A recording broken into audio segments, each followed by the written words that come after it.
She texted, "I maxed out your credit card on a girl's trip to Miami. You make enough." I responded, "Glad you had fun." Then I reported the card as stolen and filed a police report with her texts as evidence. When 2 detectives showed up at her workplace, original Post 5 mail got the text at 11:15 a.m. on a Monday while I was in a budget meeting at work. My girlfriend Brianna, 29, had borrowed my backup credit card for emergencies when she started her new job 3 months ago. We'd been together 2 years, living together for the last 8 months in my condo. The text, "Hey babe, had the best weekend in Miami with the girls. Maxed out the card but you make enough lol. Love you." Attached were photos, bottle service at some club, designer shopping bags, first-class plane seats, her and 3 friends popping champagne on a yacht. I stared at my phone under the conference table. The card had a $15,000 limit, my emergency card, for actual emergencies. My response, "Glad you had fun." She sent back heart emojis and, "You're the best." I excused myself from the meeting, went to my office, and pulled up the credit card app.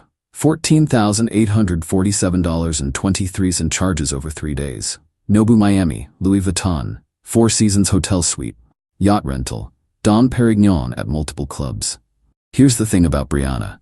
She made $42 a year as a marketing coordinator. Lived paycheck to paycheck, always talking about manifesting abundance and living her best life. I made decent money as a software engineering manager, but I'm not funding anyone's Instagram fantasy. I scrolled back through our texts, found it. 3 months ago when I gave her the card. Me, "This is only for emergencies, real emergencies." Her, "Of course, baby. I would never abuse this, just for peace of mind." I took screenshots of everything. The original agreement, today's confession, the charges. Then I called the credit card company. "I need to report fraudulent charges on my card." "Sir, do you have the card in your possession?" "No. It was stolen." "We'll freeze the card immediately and send you a fraud packet. Will you be filing a police report?" "Absolutely." 20 minutes later, I was at the police station with printed screenshots. The desk sergeant looked at the evidence. She admitted to using the card without authorization. She had authorization for emergencies only. This was clearly not an emergency, and she knew the limit and deliberately maxed it out. According to her own message, yes. He shook his head. "We see this more than you'd think. The detective will want to speak with her." I filled out the report. Fraud over $10,000 is a felony in my state. Went back to work. Turned off my phone. Had 3 more meetings. Acted completely normal. Got home around 6 p.m. Brianna was on the couch, wearing new designer sunglasses, scrolling through her phone. "Hey babe, you're late. I ordered Thai food with my card since yours isn't working for some reason." "Must be a glitch," I said. She chattered about Miami while we ate, the incredible networking opportunities, and how investing in experiences was so important. I nodded along. That night, she tried to get intimate. I claimed I was tired from work, slept on my side of the bed, mentally calculating how to protect my assets. Tuesday morning, left for work early. She was still asleep, probably exhausted from her investment in experiences. Update 1, 3 days later.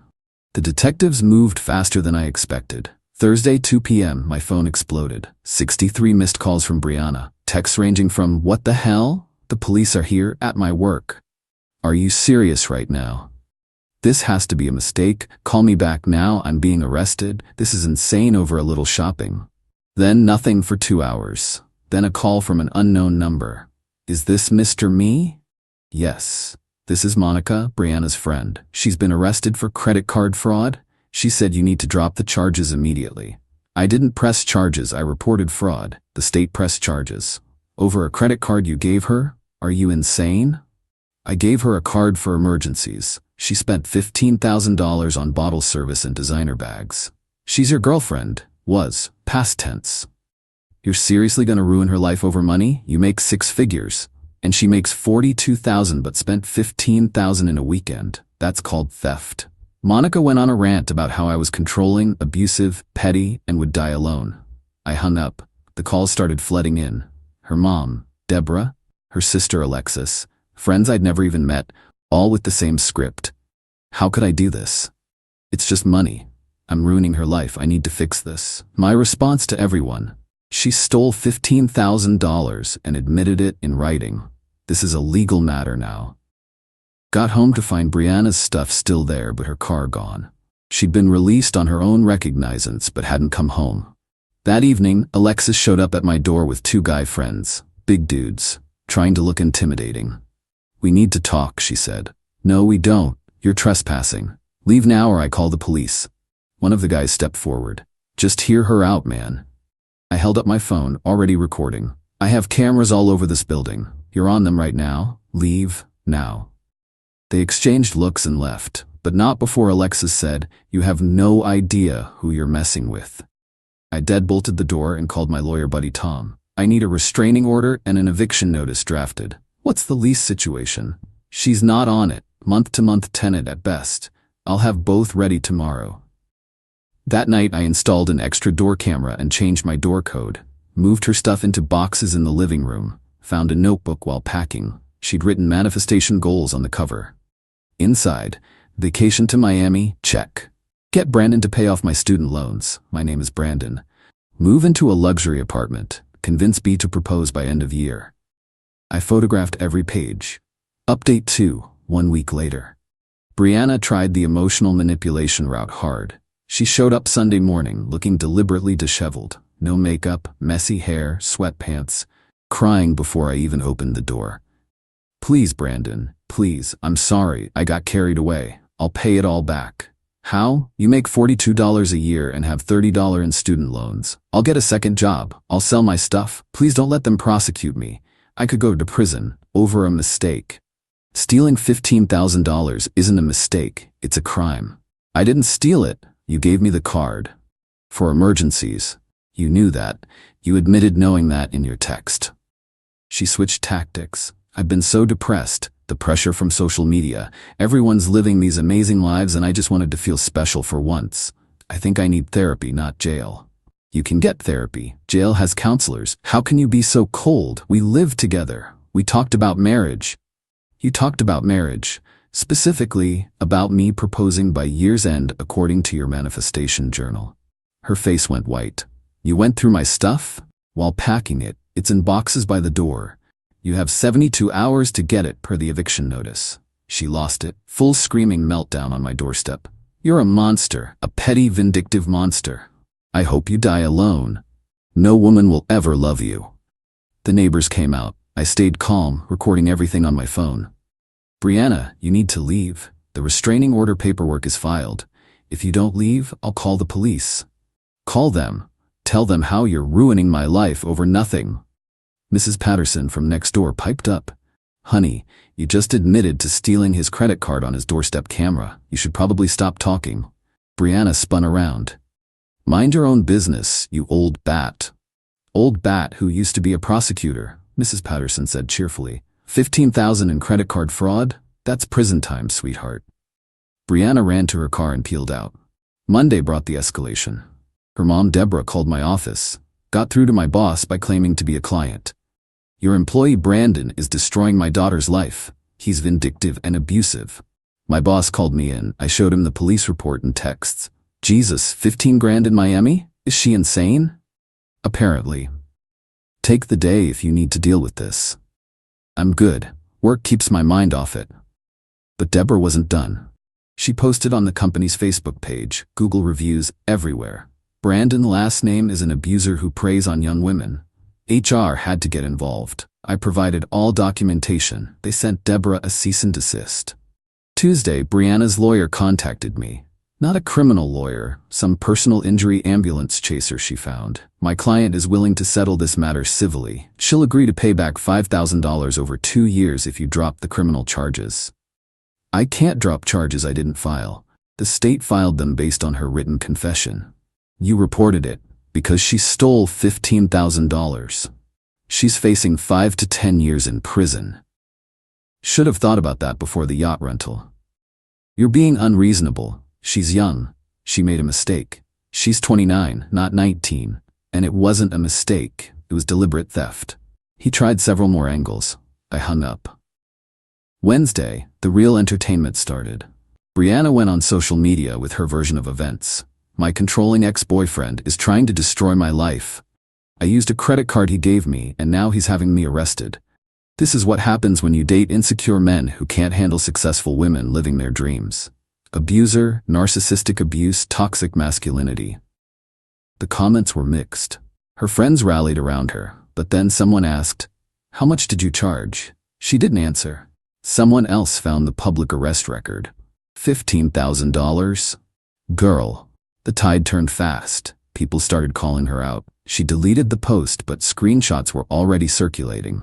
Update 3, 2 weeks later. The preliminary hearing was yesterday. Brianna showed up in a suit that was obviously new, probably borrowed from Alexis, trying to look professional and remorseful. The prosecutor laid out the case. Defendant was given a credit card for emergencies only. Text evidence shows she understood this limitation. Defendant spent $14,847.23 on luxury goods and services. Defendant admitted via text to maxing out the card. Defendant showed no remorse, saying victim makes enough. Brianna's public defender tried arguing she had implied permission to use the card. The judge looked at the texts. "Miss Rodriguez, did you write maxed out the card but you make enough lol?" "Yes, but..." "Did Mr. Me give you permission to spend $15,000? "Not explicitly, but it's a yes or no question." "No." "Did you believe this was an emergency expense?" "I was having a mental health crisis." "A mental health crisis that required bottle service and Louis Vuitton?" Her lawyer whispered frantically in her ear. The judge continued, "I'm moving this forward to trial." Bail continued on personal recognizance. "Miss Rodriguez, you might want to consider a plea deal." Outside the courthouse, Deborah was waiting with a gaggle of Brianna's friends. "They tried to approach me. My lawyer, hired him officially now, stepped between us. No contact. There's a restraining order." Deborah shouted over him, "You're destroying her future. She'll lose her job. She'll have a record over money you can afford to lose." My lawyer responded calmly, "Ma'am, your daughter stole $15,000. The victim's income is irrelevant to the crime." One of Brianna's friends, Jessica, yelled, "She was just trying to live a little. He's acting like she murdered someone." My lawyer, "Felony theft is a serious crime. Perhaps your friend should have considered that before committing it." We walked away to a chorus of profanity. That afternoon, I got a call from Tom, lawyer buddy, not my official lawyer. "Heads up, Brianna's been fired." "What? How do you know?" "My paralegal's sister works at her company. Apparently they found out about the arrest when she didn't show up Monday. Then they found she'd been expense reporting personal lunches as client meetings. She was stealing from her job too? Small amounts, but yeah, they're not pressing charges, just terminating with cause. No unemployment." Jesus. Gets better. Remember the yacht rental? She put it on the card but told her friends you were paying. They're now expecting her to pay them back for their shares. How much? About $3,000. They're threatening small claims court. I couldn't help but laugh. The house of cards was collapsing. Thursday, Brianna tried one last manipulation. She had Alexis text me. New number got around the block. "Bree tried to hurt herself. She's in the hospital. This is on you." I didn't respond, but I did call the hospital. No patient by her name. Called the local PD for a wellness check at Alexis's apartment. Officer called me back. "She's fine. Watching Netflix." Seemed confused about why we were there. I forwarded that information to my lawyer to add to the harassment documentation. Update 4, 1 month later. The plea deal negotiations were something. Brianna's public defender reached out to the prosecutor. She was willing to plead to a misdemeanor with community service. Prosecutor laughed. Counteroffer: plead guilty to felony theft, 2 years probation, full restitution, 200 hours community service. She refused. Wanted to go to trial. Her lawyer tried to talk sense into her. Meanwhile, the civil lawsuit from the credit card company hit. They wanted their $14,847.23 back, plus interest, plus legal fees. She was served at Alexis's apartment. Alexis called me from yet another new number. "You need to stop this. Bree can't handle it. She's talking about leaving the country." That would violate her bail conditions. "She's desperate. Just tell them you gave her permission." That would be perjury. "You're such a piece of shit. You have the money. Had. Past tense. Spend it on a lawyer to deal with your family's harassment." She hung up. Next day, Brianna did something spectacularly stupid. She went on a podcast, some small empowerment podcast hosted by her friend Nicole. titled When Love Turns to Legal Warfare, My Story.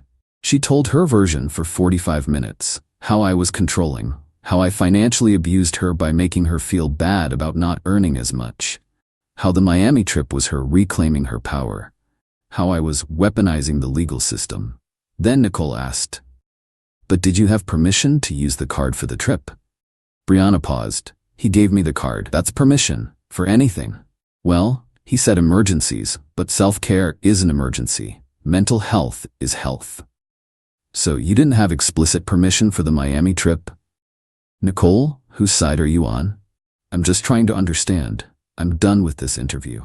She stormed off. The podcast went viral in our local area. The prosecutor added it to evidence. Her public defender dropped her, said she was actively harming her own defense. She had to get another one. The Instagram influencer lifestyle she was trying to portray crumbled fast. The friends from Miami distanced themselves. The yacht rental company was pursuing her for additional damages. Apparently, there was champagne damage to the deck. Even her manifestation coach, yes, she paid someone for that, dropped her as a client. But the best part? Remember those designer items she bought? She tried to return them. Stores wouldn't take them back because she'd worn them and posted photos. She tried selling them online.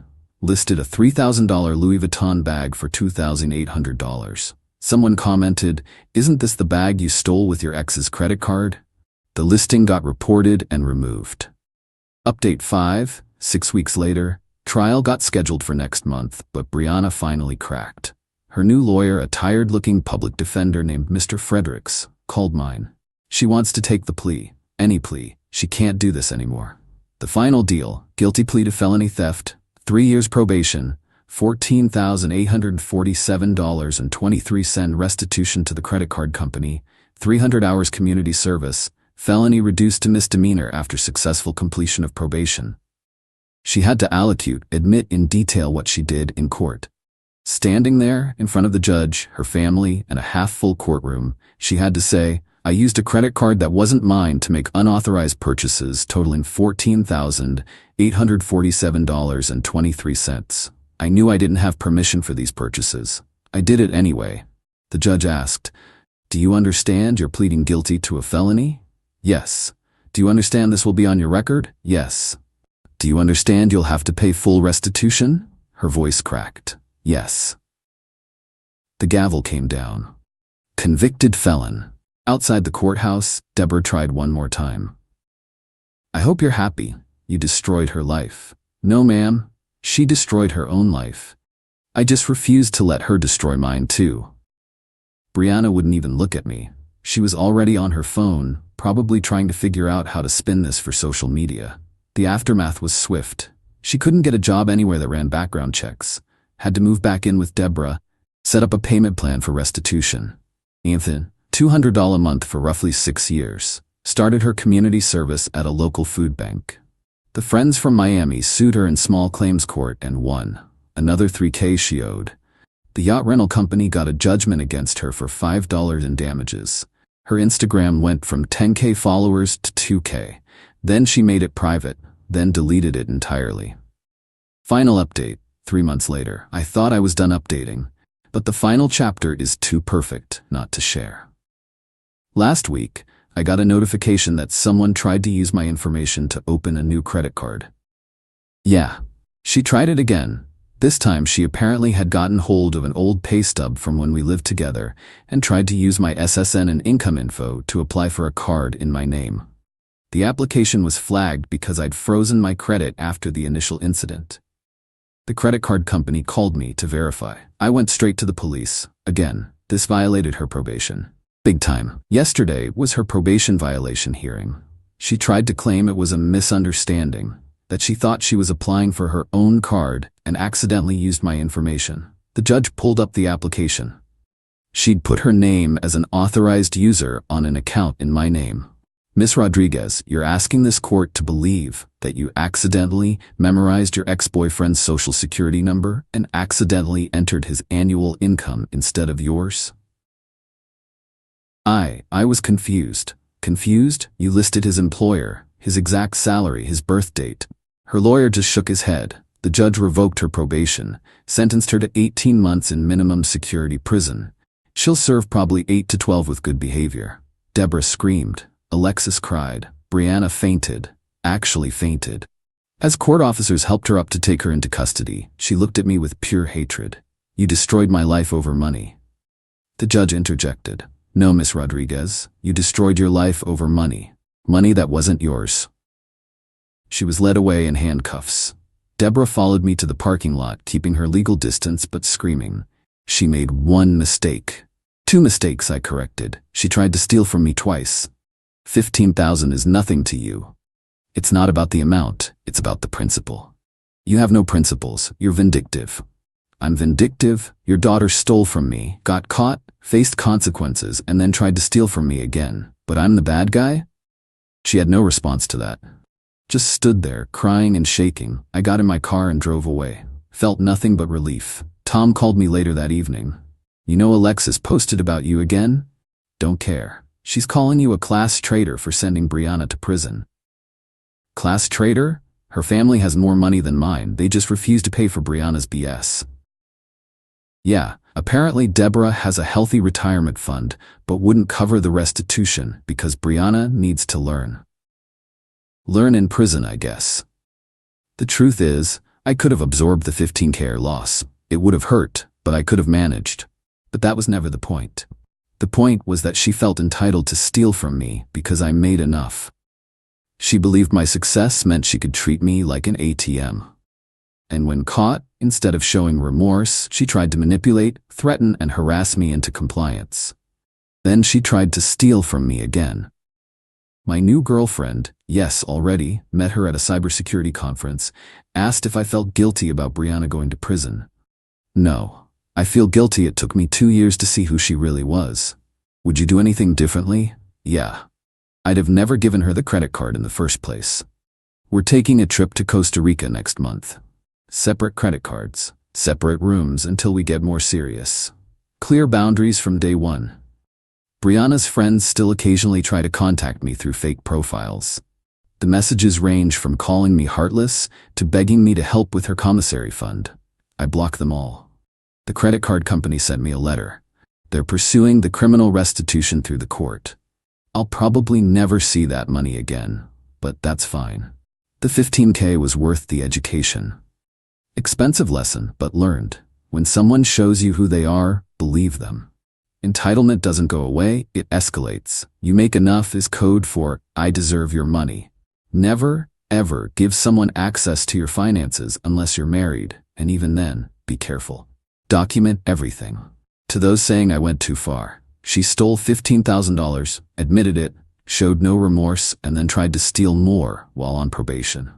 I didn't go far. The law did exactly what it's supposed to do. Brianna, if you're reading this from your minimum security cell, that manifestation journal you kept, you manifested this. Congratulations.